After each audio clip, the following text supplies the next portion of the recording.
station. As his driver and fireman left, under what was left of his own steam, he set off for the Sodor Research Complex. He had a small amount of burning fuel in his firebox, but he was mostly moving under his own strength. It took Thomas 3 hours to get to the complex, the effort to get there nearly killing him. Thomas arrived at midnight. With no one around, he made his way to the shed where he was created. What he found was the answers to his questions, and many others. Since Sodor Research had begun producing biofuels vehicles, the world had asked, why had the first biofusion operation worked so well, but nearly every operation since had failed? Sadly, Thomas found the reasons inside.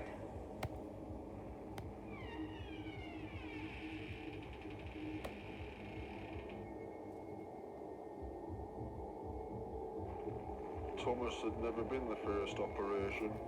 He hadn't even been second. What shed number 17 contained was evidence of several attempts to create a tank engine with Thomas's DNA. These had been early tests made by people with no experience of an experiment on this scale. Ill-planned and unprepared, these procedures had used DNA from the human Thomas and had been as much the real Thomas as the tank engine the world had come to know and love. To us, Thomas the Tank Engine had been the Thomas we all knew as a boy. Part of the family the whole island's population had known and respected since Wilhelm first arrived. In actuality, this tank engine was no more the real Thomas than all the failed creations made over the 12 months before. This Thomas had all the human Thomas's memories and experiences. He had learned what Thomas had learned, known who Thomas had known, but so had all the previous failures.